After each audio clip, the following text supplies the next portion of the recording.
All right, welcome back to Real Migos. We have an amazing guest today, Nik Shah, CEO of Homes LLC. If you've been paying attention to the housing market, you've probably come across many articles. One I just saw from Fortune. He did an interview with Lance Labert talking about the housing market, talking about what was happening. So I appreciate for the people that jumped on to this special Real Migos at this special time on Friday. Nik Shah, good to see you. Thank you. Yeah, great to see you both. Awesome. Well, tell us a little bit. So I want to get into the Austin market and what you think about the Austin market, because that was part of what you've talked about, I believe, with Lance Lambert. But I want to get into kind of a little bit about you and your company, if you don't mind sharing. Yeah, absolutely. So Home.LLC we are building Home.LLC to become the home of home ownership. And we want to help people buy homes, own homes, and sell homes on our platform. And we are slowly, continuously building towards achieving that utopia. Amazing. Okay. So you last year for 2023 came out with a prediction for the 2023 market. You said, if I'm not mistaken, between 4 and 6% is what I think you said. And we ended up right around the 4% range, positive year over year. Take us through how your company does the data behind that. Because I know they talked about in the article, but I'd love to hear it from you. Yeah, so depending on which home price index you look at, we'll probably end 2023 around 5.1%, which is exactly in the middle of the range. The 4% number is still November because Case-Shiller index, data is reported 2 months late. So yeah, we were pretty accurate in our prediction. And the reason, primary reason why we were more accurate than everyone else is we were able to factor in the effect of supply much more effectively than all other housing economists in the country. Everyone in the country could see that demand was declining, and almost every housing economist predicted that. And for whatever reason, their models also predicted that supply would increase, leading to home prices flattening or even decreasing. I mean, we have seen predictions go all the way down to minus 22% in annual home price change to like plus 3%. We were the most bullish as well as most precise in this. So what happened in 2023 was, yes, demand fell. Demand, if you look at mortgage loan origination data, it was down. If you look at home sales ended between like 4 to 4.3 million for the year versus close to 7 million in the previous year. So home sales were down dramatically, but supply fell faster than demand. Right. And supply, what most people in the country don't realize is that a super majority of supply comes from resales, not new construction. So there are 3 types of supply. There's supply when you sell your current home, that's resale. There's supply when you build a new home, that's new construction. And then supply when you're forced to sell your home, which is delinquencies or foreclosures. And resales historically have made about 90% of supply, plus or minus. Last year, resales made a much smaller percentage of supply. They made something in the range of 70% of supply because there was just no resale supply. I mean, I'm sure if you talk to most homeowners in the country, especially a super majority of those who lock their rates sub 6%, sub 5%, sub 4%, I'm at a sub 3%. Most people are just not looking to sell their home unless they're forced to. Why would you let go of such a low mortgage? So most supply of inventory comes from resales, and in resales, most resales were locked into a super low interest rate, and that supply dropped way faster than demand for homes fell. And because of that, when people did go out to buy homes, about 4 million homes were still sold in 2023. When those people went out to buy homes, there just weren't homes available for sale, so they were still forced into competitive or pseudo competitive situations where they had to bid at least at listing price or very close to listing price to be able to buy their home. And that's what led to home prices growing. The second reason why that happened is just the way Case-Shiller index calculates data. So the way indexes calculate data is based on repeat home sales data. So they track the price of a basket of homes over time, over repeat transactions, to see how those prices changed. And most of the homes coming to market, at least in supply constrained markets, not Texas, but if you look at the coastal markets, were homes that were coming on sale from many, many years before, right? Where the homeowner had deceased, or they were living in the home for 20, 30 years and just wanted to sell the home and downsize. And those homes obviously got the fair price on the market as well, right? So fundamentally, in the end, supply declined faster than demand, and that's why home prices still increase in 2023, and that's the reason why we're still thinking home prices will keep increasing in 2024. Interesting. I want to get to your 2024 prediction. One question I had was, you said that everybody saw that the buyer demand was dropping or going to be dropping, but then supply dropped faster than demand. What was it that how was it that everyone saw demand dropping? Was it primarily because rates were going up at such a quick pace? Is that why demand fell? Or was it just fatigue in the market? Yeah. So if you think about demand, it comes from three factors, right? There is overall demand, which is population growth and demographic changes. And there are a lot of tailwinds there, right? But US population is still growing, as well as the millennial demographic is finally hitting the 30 to 40-year age range, which is a prime age range for buying net new purchases of homes, right? People buying first-time homes, where you move out of a rental unit and buy a home. So you're a net new home owner in the market. So that is the first category. Second category is affordability. Like, do I want to buy a home? Second is, can I afford one right now? And third is desirability. If I want to buy a home and I can afford it, is this home home desirable enough for me? Is it in the right market and the right neighborhood for me? In terms of population demographics, there were tremendous tailwinds, right? In terms of affordability, yes, affordability took a massive hit. Affordability is near all-time lows right now, not just because interest rates are high, but also because incomes didn't keep up with the rate of home price increases. Home prices have increased 40% in the last 3 years. Incomes have not. So yeah. Affordability has taken a massive hit, but at the third demand came from desirability, right? Which is like, people still like, there's something about in your 30s, when you're starting a family for the first time, there's a primitive need that kicks in, saying, I need a permanent roof over myself, I need a permanent shelter. And there was still strong desirability. So while affordability took a hit, demographics and desirability did not. Nik, we've seen a lot of people relocate as a result of this home affordability. Do you see that trend continuing over the next year or 2 years? Yeah, so we call it domestic migration, right? So domestic migration is a big factor in states, especially like Texas and Florida, where they make up a decent percentage. But if you look at really double click into domestic migration numbers, it's a pretty small fraction. Like California, yes, California has a population of about 39.5 million, 40 million, plus or minus 5%. California lost about 400,000 residents, right? But for California, that's like a 0.1% decline, if my math is right. But when those 400,000 people go to a state which is only 3 million population or 2 million population, then they see a real percentage increase in demand, right? So the story is true in both scenarios, where yes, New York, California have seen negative domestic migration since years. Like the population of New York and the LA metro area has been declining since 10 years. Yet home prices have kept increasing there because incomes are increasing faster than demand is decreasing, right? It's basically mass gentrification. So yes, domestic migration does play a role. And when you see people, in Texas and Florida coming from California and New York, people with higher budgets, because most of their incomes come from high wage industries like tech and finance, and they buy a home, or they are able to bid on a home and buy it when there are multiple bids on a home. It kind of feels real to you, but it's still in the single digit percentages or small percentages of the total demand. Most of the demand still comes from domestic demand from local in the area itself.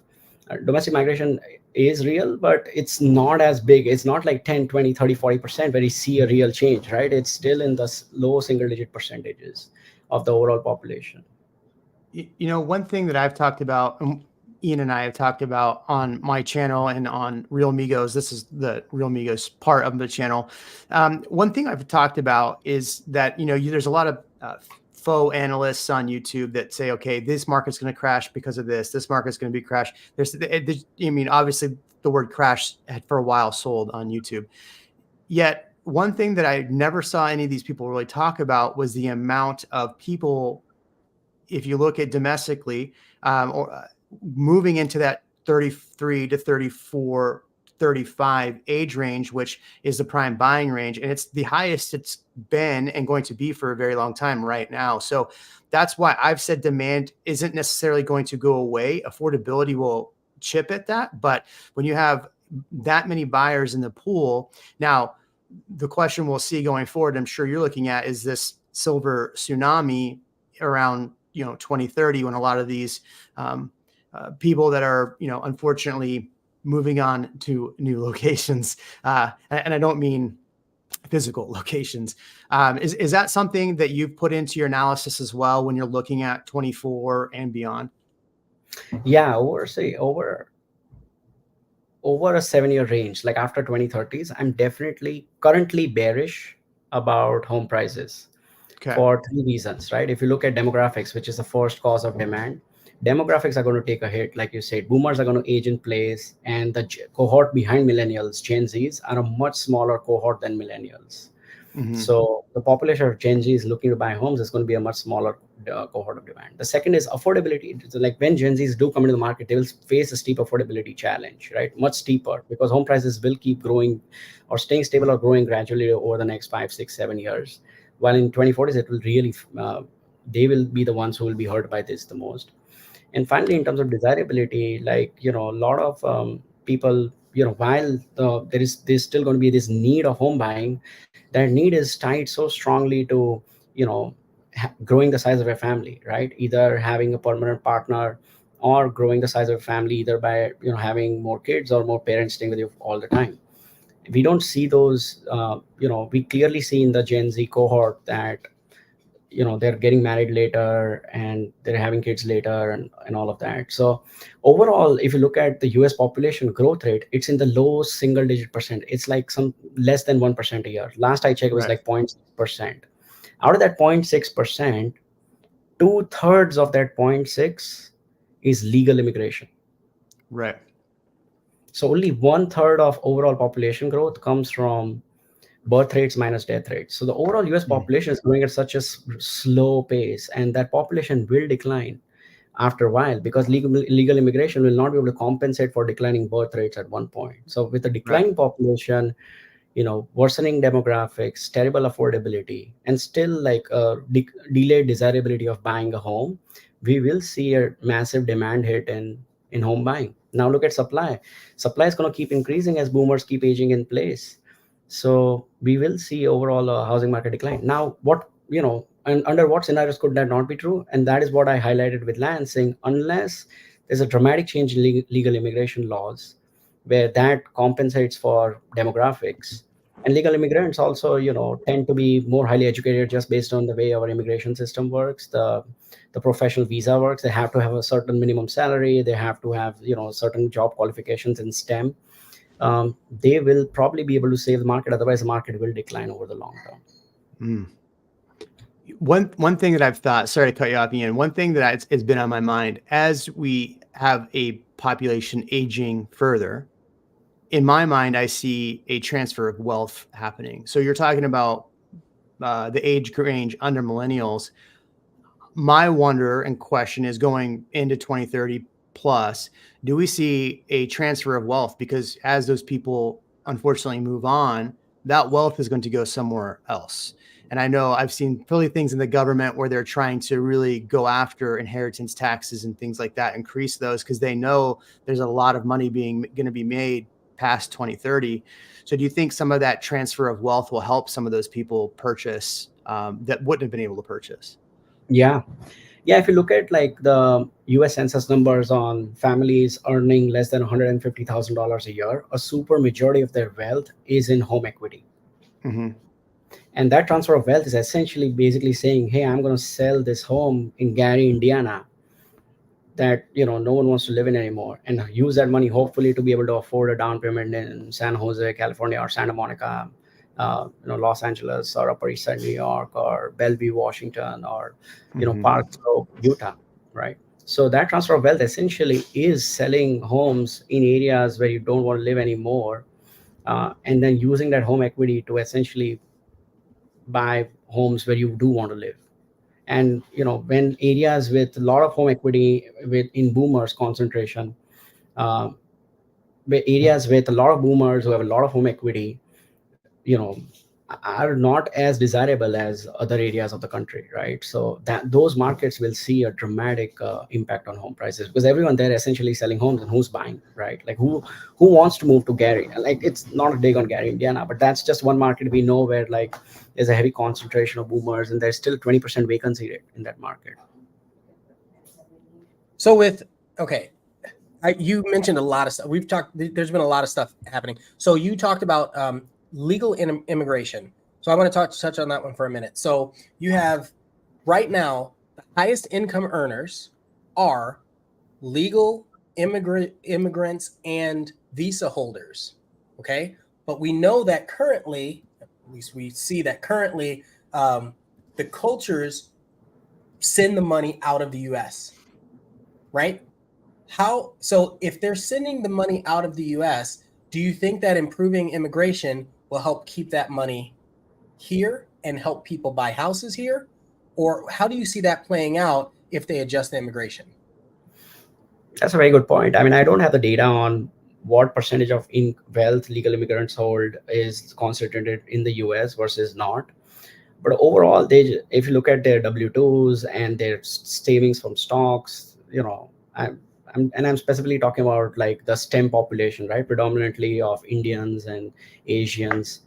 They tend to have, just from a segmentation perspective, Indian Americans are the highest median income in the country, right? It's Exactly. about $120,000 versus the median income in the rest of the country is about $60,000. So they based on W-2s and all that, they're just like more capable of buying homes, right, than others, and more capable of bidding more and right. using. But I'm looking at it like if the whole idea is that you're immigrating your family, but you don't have a family that can come over and work with you, why would you buy the nice new construction large house?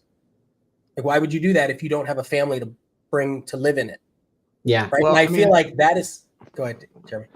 I was gonna say, well, I work with a large Indian population, right, that are of the STEM, right, that are heavily into tech and engineering and things like that, and a lot of them are very savvy and understand the value of buying a home, right? I have clients that literally have 2,500 square foot homes that they occupy one room of, and the rest of the house is vacant. So I've seen it. I want to transfer into 2024 because we don't have a ton of time left. I want to get into your overall just quick insights for 2024, and then why you're bearish, right? Bearish on Austin, or bullish, I can't remember, on Austin in 2024. I hope it's bullish. Yeah. So national market, our prediction for 2024 is +4% to +7%. So median case of +5.5, a bear case of +4, and a bull case of +7. The bull case of +7 is based on, at least a 1% decline in the federal FOMC rate, the federal funds rate set by the federal the Federal Board of Directors. And the bearish case is based on basically affordability still being a massive headwind in this market, while cracks visible in supply, where people finally need to sell their home, even if they have a super low rate, because of life events like divorces and deaths and other events where they just need to sell their home because they have to sell their home, right? It's still the most bullish among, even our bearish case is the most bullish among housing economists. Like most of the predictions we have seen are from -3% to +2.9%. Although like a day after we published a report, Zillow upped their predictions to +3.5%. Yeah, mean case. So I saw that. they're getting close, but yeah, the bearish scenario among the broader consensus in the market is still -3 to +3.5 now. In terms of the Austin, go ahead. No, I was going to ask, what do you need to see change in order to adjust your opinion? So we will primarily be track. Our bullish case is more likely to become a reality if the Fed starts dropping rate in the February or the March meeting, before the summer and the spring housing boom starts. If they drop rates before, there will be, we know that for every 1% drop in rates, about 5 million new home buyers are eligible to buy their home right now, right? And the total supply of homes in the country right now is barely around a million. It's between 1.1 to 1.25 million units, depending on which month you're looking at. So very few homes still available in the market. Home sellers are still not budging. New construction is there, but it's not as big as most people think, and it's concentrated in markets like Texas and Georgia and Florida and Utah and Idaho, not really in the coastal markets, right? And versus demand is still going to be there. Like, people are still aging into the millennial population. They can still afford homes. I mean, not everyone can. The super majority of the country can't. But think about it. In 2024, only about 4.5 million homes will be bought, versus there are 150 million addresses in the country, right? So only 3% of homes will be transacted. So it's the remaining 97%. And no, a lot of people are frustrated with affordability, and it's real. But just because they're frustrated with affordability doesn't mean other people can't afford to buy homes, right? Well, and I didn't want to take you off the path of Austin. So now take all of that information and now apply it to Austin and where are we at? Yeah, so if you look at Austin right now, the year-on-the-year growth, if we compare it to the top 100 metros, it's the second worst in the country. Housing demand is still super low. In 2022 and 2023, the demand is still much lower than the demand for the 10 previous years. Austin days on market are still high. Like, average days on market in the Austin, Round Rock, Georgetown metro area are about 70, versus the rest of the country is about 38. So it still takes longer to sell homes in Austin. Now, on the supply side, right now Austin has about 6 months of supply of inventory, right? Versus the national numbers about 4 months. And in terms of listings data, Austin has the 11th highest listings per capita in the country. So there's still a lot of supply available and not enough demand. Now new supply is still being built. This year permits for new construction were lower than last year. They were lower by about 25% than last year, which was lower than about 30% from the year before. But it's still a lot, right? Because a lot of home builders flock to Austin. And housing is if you look at housing as a commodity, there's no cartel in supply like OPEC has for oil prices. There's no cartel among home builders saying, hey guys, relax, let's all not build together and oversupply the market, right? So overall, we still see a lot of supply in Austin. Homes are taking about 70 days to sell, and demand is still not like fully there yet. So our bear case for Austin this year is -2, but bull case is +2. So our broad prediction for the Austin 2024 housing market is -2 to +2%. What will really influence sales is, I think, while new construction is being built, existing home owners are also selling their homes because their tax assessments are increasing so much, right? That's not the same case in California, for example, where your tax assessments can never go more than 2% a year. Austin tax assessments, some of the tax assessments we are seeing are increasing by 30, 40, 50%, right? That's a lot of taxes for someone who bought their home many, many years ago. So those people will also create more supply in the market. So, depending on how tax assessments impact Austin, we will really see, how much supply there is in the market compared to demand, and that will determine the final outcome. Yeah, it's interesting because a lot of things you talk about are things that we've discussed. So we'll start with the new construction. So what we're seeing just in the market, the home builder sentiment was under 40% up until this month now, 44%. So these builders have had to really incentivize buyers to buy their product at the prices that they want. The challenge for us as agents, as realtors, is a lot of that supply sells off market. So we can't accurately tell where the pricing is on that. Is it helping the market? Is it not helping the market? So we can't see. I think that we're going to see some of these home builders, and what I'm talking to, pull back a little bit on construction. Obviously, you see the numbers come down slightly.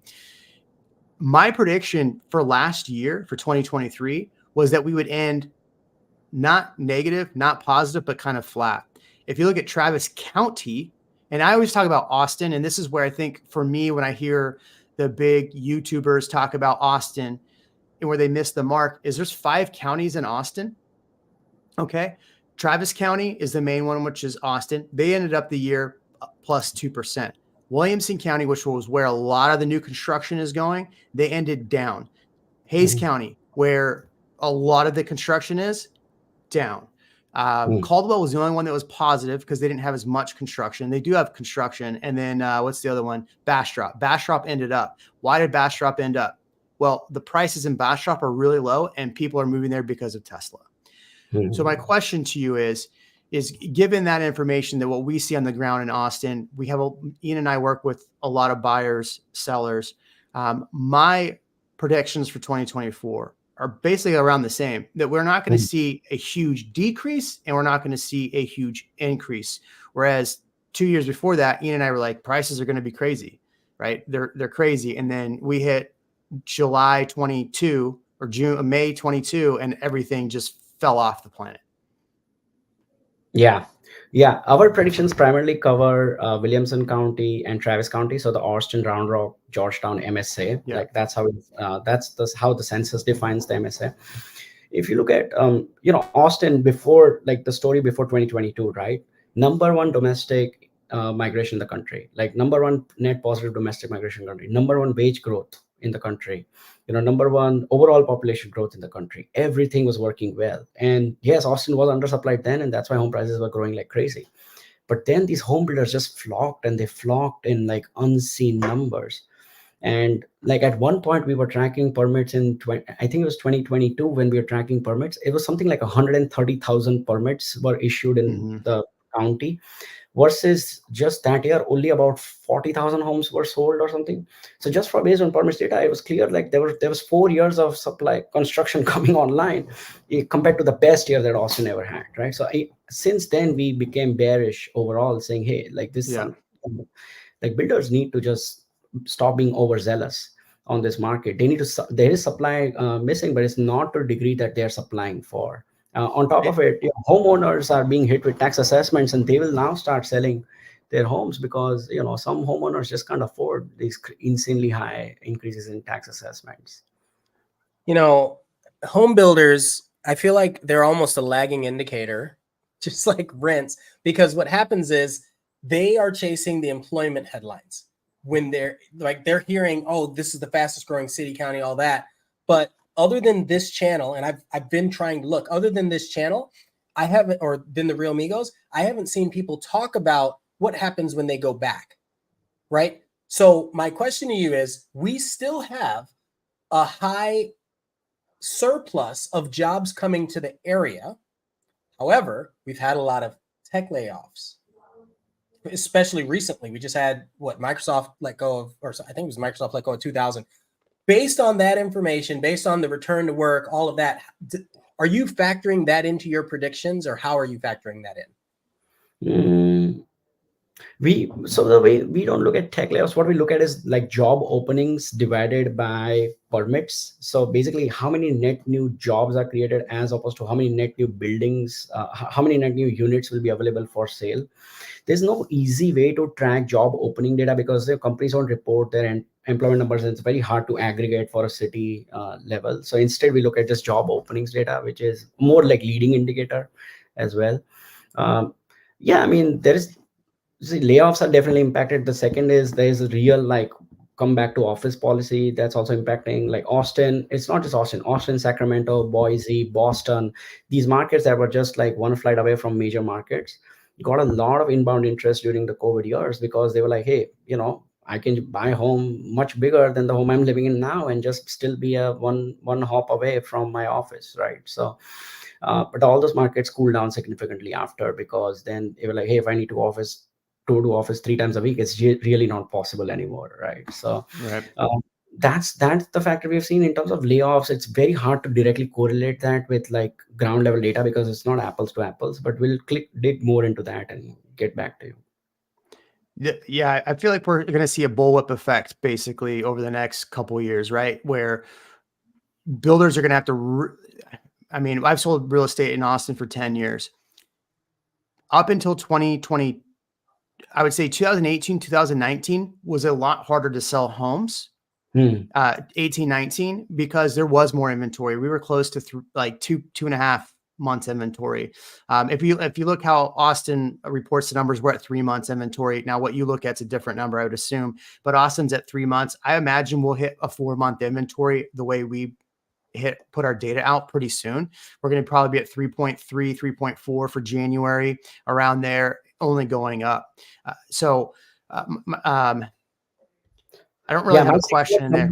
The 6-month number comes from the Redfin data source on week supply for Austin, Texas, and that's the way Redfin defines Austin, Texas. Just for that data, that's just clarifying. Yeah, sorry, what's your question? Yeah, and that's fine. It's probably because how we report our numbers, how they probably report pending and sold into that, right? Do they actually keep pending? Yes, exactly. There's always two ways to track month supply. If a home is sold, listed and immediately sold, then is it factored into month supply or not, right? That's what, like, some indexes do factor, some indexes don't. So what we do is we just track the same indexes over time. So it's more about trends than the data itself. And the trend is looking like it's slowly increasing into, winter month supply is always at the highest, right? So only after spring will we see like real month supply numbers. Okay. So let me ask you this then. I know we got to go soon. We're already over your time that we allowed. So what would your advice be to buyers and sellers, right? Because that's what we do on this channel. We talk to buyers and sellers. What would your advice for Austin area? What would your advice be to them for 2024 going forward? Long term, if you're going to own a home and, if you're going to live in it for at least 5 to 10 years, you should buy, right? You can always refinance. And that's the beauty of a 30-year mortgage. You have the option to refinance into the lowest rate in 30 years at any time. So, it's date the rate, marry the home. Buy now if you're going to live there for long term. If it's like you're just testing Austin out, you might have to sell in a couple of years and incur, costs of selling and all that. Doesn't make sense, right? Because rents are lower than mortgages right now. So you will net end up saving money if it's a short-term plan for you. In terms of home sellers, they're still, unless they're selling home just from a few years ago, anyone who's selling home from more than, 20, if they bought, like, let's say before 2021, 2022, most of them are, even after paying fees and commissions, are going to end up net positive, right? So if you have to sell your home, you can. But if you're locked into a really low rate and the monthly cost of that is going to be lower than the rent you can get on your home, then just rent it out. And that's what most home sellers are doing anyways, right? I feel like you took the words from both of our mouths that we constantly say. It's really funny because there's a lot of people out there that are they just hate realtors, right? All realtors just sell homes, right? And Ian and I are always like, hey, look, if it doesn't make sense, don't buy. And then we're always accused of telling people to buy all the time. Well, when is the right time to buy a home? When it meets your budget and you can afford it and you're going to live in it a while. That's the best time. So is right now a good time to buy? Yeah, I think right now is a great time to buy. That being said, I think it's a great time to buy because I think over the next 2 years, you're going to see the bottoming of the market for Austin. We're seeing that boomerang effect, right? That bullwhip effect. Builders will start pulling back. All of these large scale multifamilies are going to start pulling back. And then that bullwhip's going to start to come back a little bit. And so, like, I think we're at the kind of the start of the bottom of where our pricing is going to be. And then it's going to start gradually going back up. That's my prediction for the Austin market. So I'm telling buyers, like, look, if you're going to buy right now, make sure you hold. Don't exactly what you just said. Don't buy and sell in 2 years. I think a lot of people that bought at the height of the market are now in trouble. And that's why we may see some foreclosures coming up, is because they bought in high and circumstances changed back, had to go back to work or whatever it is. Yeah, absolutely. Delinquency data is increasing. Data is increasing like month over month, quarter over quarter, year over year. But it's still, there are two things about it. One, it's super low compared to 2008. It's still about 3 to 4%. Compared to 2008, it reached like high single digit, low double digit percentages. The second is delinquencies are not translating to foreclosures. Most delinquencies after 30, 60, 90 days of missed payments are just selling their home if they have positive equity in them, because it makes more sense to sell the home and cash your equity out than go to a foreclosure and lose everything, right? So, but yeah, people who have just bought in the last 2 years and have to sell right now, it doesn't make any sense to them because they're going to lose, so much money in fees and commissions, plus in their home drop in, value, that they will either take a net loss or they will, Just it will have it will recreate the same scenario as 2008, where the average home tenures will go up dramatically, because now you're just locked into your home for a very long time because it's so much underwater compared to when you bought it for. Yep. So I'm going to ask one last question, and it's a political question, but I'm not looking for a political answer. Okay. The question is, do you think, however the election sways, will affect the home market in Austin? Very clear about that.